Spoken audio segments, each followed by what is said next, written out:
Rapaz, tudo bem? Estou aqui a trazer mais um vídeo, eu espero que esteja tudo bem com vocês, né? E hoje eu vim trazer aqui um tema que eu já queria trazer há bastante tempo, quer dizer, com bastante tempo eu estou a falar, tipo, quando eu estava a pensar em criar o canal, estava a pensar em uns temas, e este era um dos temas que eu queria falar mais. O tema que vamos tratar hoje, como podem ver talvez pelo título, é a evolução. Desde já eu fiz alguma pesquisa neste livro aqui, que se chama Pequena Enciclopédia Bíblica. É um livro muito bom mesmo, para quem quiser. Foi o Arlisson que me emprestou, quero agradecer a ele, obrigado. Eu encontrei lá alguma informação muito boa, alguma informação também que eu vou citar aqui eu já conhecia. Vamos então começar. Uma das coisas que eu tenho aqui é que, primeiramente, a evolução não é realmente uma teoria. Muitas pessoas dizem a teoria da evolução, mesmo na escola dizem-nos a teoria da evolução, mas não passa de uma hipótese. O que é uma hipótese? É simplesmente uma opinião de alguém. É a opinião do Darwin, do Charles Darwin, como sabem, foi ele que afirmou a teoria da evolução, porque houve algumas pessoas que também estiveram por detrás, mas ele foi aquela pessoa que realmente deu a cara pela teoria, não é? Mas realmente não passa de uma hipótese, porque para ser teoria, eu tenho aqui que fala que uma teoria tem de ser submetida a investigações e testes completos e contínuos. Basicamente, não pode ser uma teoria, por causa dos pontos que eu vou referir mais tarde. As maiores bases de informação, os maiores argumentos não são realmente testes completos e são simplesmente suposições também elas. Para quem não sabia, Charles Darwin era cristão antes de começar no ramo da ciência e ele começou a fazer algumas pesquisas em umas ilhas, que foi aí onde ele realmente formulou a sua teoria. Uma jornalista chamada Lady Hope conta que uma vez, quando foi visitar Darwin antes de ele falecer, uns dias antes dele falecer, que ele lhe falou que estava a ler Hebreus e disse que era um dos livros mais inteligentes de sempre. Também há algumas provas que ele se arrependeu mais tarde e que ele voltou aos caminhos do cristianismo, porque ele, no final da sua vida, ele morreu frustrado com o que tinha feito. E ele próprio disse que ele teve vários anos a tentar destruir, a tentar aniquilar todo o tipo de crença no criacionismo. É outra das coisas que realmente eu não percebo, é que se ele próprio deixou de acreditar na sua própria teoria, como é que ainda há tantas pessoas a acreditar? No seu livro, Darwin diz por mais de 800 vezes, ele escreveu mais de 800 vezes palavras que refletem indecisão, tais como, portanto, daí suponhamos, pode ser, seja permitido concluir. São coisas que mostram suposição, coisas que mostram incerteza. Ele não tinha certeza de nada do que ele estava a falar, ele simplesmente estava a dar, como eu disse, a sua opinião. Ele estava a dar a sua opinião de como foi criado o universo, não é? Como foi criado todos os seres vivos, não é? Vamos então agora falar sobre os argumentos, não é? Eu vou falar aqui sobre os 4 maiores argumentos que a ciência tem para suportar a teoria da evolução. Primeiramente, recapitulação embrionária, que basicamente significa que um embrião de um mamífero, não é? Que vai sendo sujeitado a várias mutações ao longo do tempo e que depois vai se transformando em outros tipos de seres vivos. Ao passar do tempo, por exemplo, uma ave, depois passa a ser um animal aquático, depois de várias mutações. Basicamente, essa teoria foi totalmente anulada porque há uma lei científica, para quem não sabe, que fala que espécies, ao reproduzirem-se, não podem criar uma espécie que seja fértil. Então isso significa que se 2 espécies se reproduzirem, como por exemplo o cavalo e o burro, eles reproduzem-se. São 2 espécies diferentes, mas o que é que eles criam? A mula. A mula é infértil, não pode reproduzir. O que significa que então, se várias espécies de tipos diferentes se reproduzissem, isso não iria ser possível de criar uma espécie que fosse fértil e que pudesse depois criar outras e criar mutações. O que significa que então isso era impossível, não é? O segundo argumento é os fósseis. E este aqui é um argumento que é muito usado, mas já foi falado por vários cientistas que os fósseis não estão todos organizados em uma ordem cronológica, o que como eu disse, então não cria uma teoria, né? Por isso é que é uma hipótese, porque não é completo. O argumento dos fósseis não está completamente provado e, aliás, vários cientistas dizem e afirmam que vários dos fósseis que foram encontrados, que muita gente mostra-nos nas escolas, muitos professores nos mostram nas escolas, que são fósseis que foram falsificados.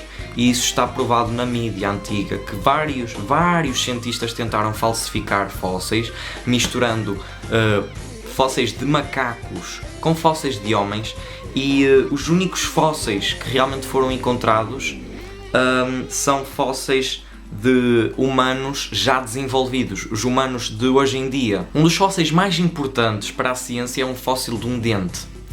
E com esse dente, possam vocês não acreditar ou acreditar, vocês podem procurar na internet, podem encontrar isso facilmente, ou podem até ler em vários livros, que certamente vão encontrar, é um fóssil de um dente. E com esse dente foi criada uma família inteira, uma mãe, um pai e filhos.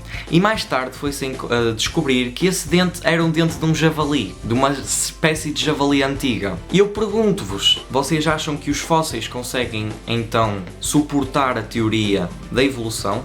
Terceira coisa, e terceiro argumento, comparar a anatomia de várias espécies. E isso também é algo muito, mas muito importante para a ciência.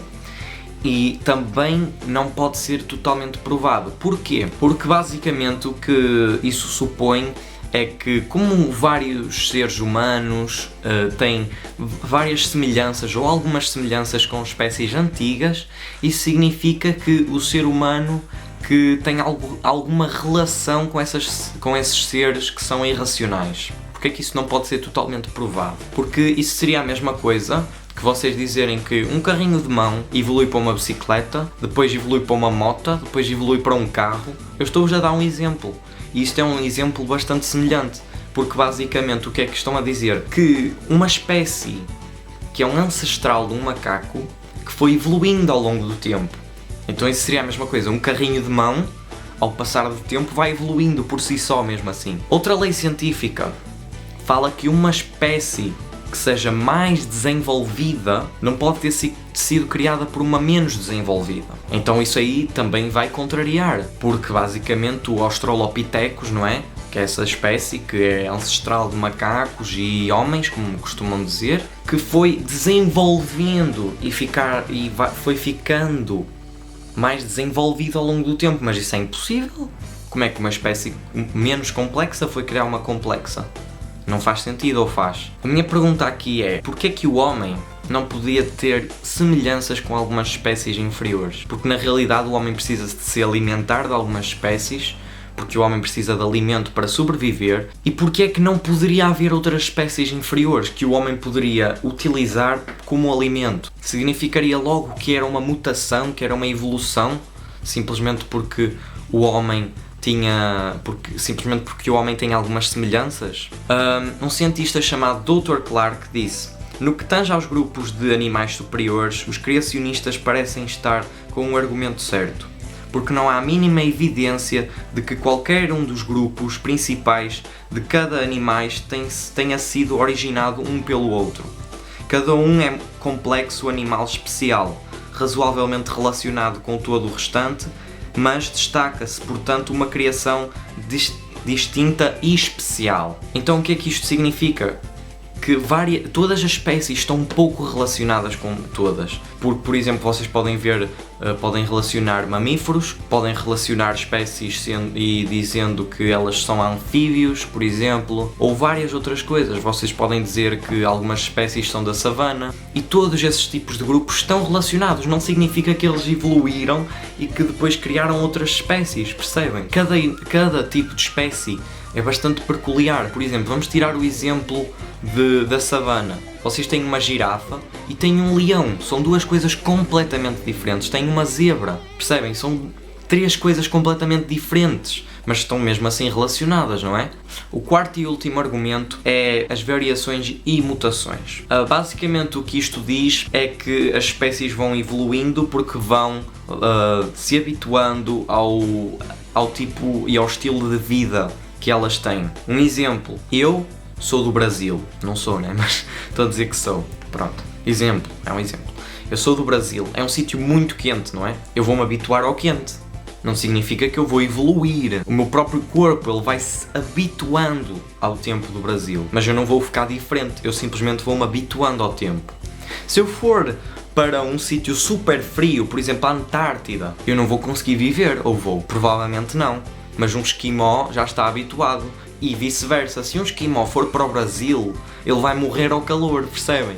Ele está habituado, não significa que ele evoluiu para viver naquele sítio. O corpo dele simplesmente foi-se habituando, seja porque ele nasceu lá ou porque mudou-se para lá e foi-se habituando ao estilo de vida e ao tempo que lá tem, e à temperatura que lá tem. Vários cientistas, como por exemplo o Dr. Warren, da Universidade da Califórnia, que se isso fosse algo autêntico, que realmente houve variações e mutações por causa de certos habitats ou por causa de certas situações e por causa de certos estilos de vida, que nós deveríamos de ter a possibilidade de ver exemplares da transição, não é? Como houve uma transição, como por exemplo onde Darwin esteve, naquela ilha, ele reparou que havia certas espécies que tinham pescoços muito grandes, tal porque era para apanhar o alimento que estava nas árvores, outras já não tinham, mas não dava para ver algo intermédio, não há nenhum exemplo intermédio. Se nós pensarmos, por exemplo, no homem e no Australopithecus, se realmente houve uma evolução, deveria de haver um exemplar de transição ou não? Bom, depois de eu ter dito tudo isto, você ainda acredita que tudo foi criado por um acaso, por certas mutações? O DNA é algo tão complexo que não pode ter sido criado por um mero acaso. É algo tão complexo que se o DNA tivesse uma pintinha diferente, se tivesse uma molécula diferente, nada seria como é hoje, tudo seria diferente, se calhar não existiria nada. E por isso é que eu pergunto, ainda acham que isso aí é possível? Que tudo foi um mero acaso? Outro exemplo é que a Terra, a Lua e o Sol estão perfeitamente alinhados e numa posição perfeita para que a força gravitacional possa manter todos eles com gravidade, não é? Em pé, senão caía tudo, percebem? Porque a força gravitacional da Lua e do Sol colidem com a força gravitacional da Terra e vice-versa, e tudo isso faz com que elas se mantenham em pé. Se vocês não estudaram isso em ciências, podem até procurar na internet. Se a Terra, se a Lua ou se o Sol fossem 1 centímetro de diferença da distância, não conseguiria haver essa força gravitacional entre os três e não se conseguiriam manter todos em pé, percebem? Bom, eu tive que fazer uma pausa rapidinho. Como nós podemos ver em Gênesis, nós temos a prova disso. Tudo foi feito perfeitamente para que tudo fosse como é agora. E nós podemos ver que lá no capítulo 1, versículo 31, diz: e Deus viu que tudo o que havia feito era muito bom. Em todos os versículos nós vemos que quando Deus cria, por exemplo, o céu e a terra, que Ele diz que é bom. Quando Ele cria os seres vivos é bom, mas quando Ele chega ao final, Ele diz que tudo era muito bom. Tudo foi feito perfeitamente. E para além disso, para aqueles que também acreditam no Big Bang, que também não é uma teoria, continua a ser uma hipótese, porque não há nenhumas provas de coisas que aconteceram há milhões de anos atrás. Mesmo não acreditando em Deus, vocês têm que admitir que tinha que haver alguma força para que houvesse a explosão, certo? Porque sem uma força não consegue acontecer nada. Se eu der um murro, é preciso da minha força para eu afetar o móvel, certo? Então, e vocês querem que eu vos fale quem é essa força? Mesmo eu não acreditando no Big Bang, se existisse mesmo essa explosão que os cientistas falam, teria que haver uma força do Criador. Vários cientistas, eles continuam a acreditar na evolução, vários cientistas, eles aceitam a evolução, mas apenas como uma alternativa para a criação. E eles próprios falam, vários cientistas de renome, eles falam que aceitam a evolução, mesmo ela não tendo nenhumas provas, tem apenas várias suposições. Nós na Palavra de Deus nós podemos ver que temos coisas exatas, temos coisas que nós realmente podemos acreditar e coisas que nós vemos hoje em dia. Então você tem duas escolhas. Tem a palavra de Deus, que vos dá uma certeza de como as coisas foram realmente criadas e que tem realmente provas. Eu dou-vos, por exemplo, o exemplo que eu vos falei, que algo complexo cria coisas que são menos complexas e não dá para ser vice-versa. O que é que fala a palavra de Deus? Que Deus criou o homem. O homem, que é algo que não tem comparação com Deus. Que Deus é muito superior ao homem. E outra das coisas que eu também mencionei aqui tem a ver com as mutações. E que não pode haver espécies a reproduzirem-se e a criarem espécies diferentes que sejam férteis. O que é que diz a palavra? Que Deus criou o homem à sua semelhança. Então é semelhante. Adão e Eva eram quase iguais a Deus. Não tinham o mesmo poder que Deus, mas tinham muitas coisas semelhantes a Deus. Então o que eu vos estou a dizer agora é que vocês têm uma alternativa. Têm a palavra de Deus que vos dá certezas. E tem a evolução, tem o Big Bang, que é tudo suposições. São tudo coisas que, se a pessoa realmente pensar na sua cabeça, não bate certo. Não dá para acreditar nesse tipo de coisas. Mas é isso. Eu deixo então isso para a vossa reflexão. Eu espero que vocês tenham gostado. Partilhem, se vocês quiserem, com vossos amigos que ainda não conhecem, com várias pessoas, para que esta mensagem seja levada ao máximo de pessoas. Eu sei que este vídeo foi um pouco mais longo, mas tinha que ser mesmo. Eu espero que esteja tudo bem com vocês. Fiquem com Deus, foi o Pequeno Cristo, e até ao próximo vídeo. Tchau!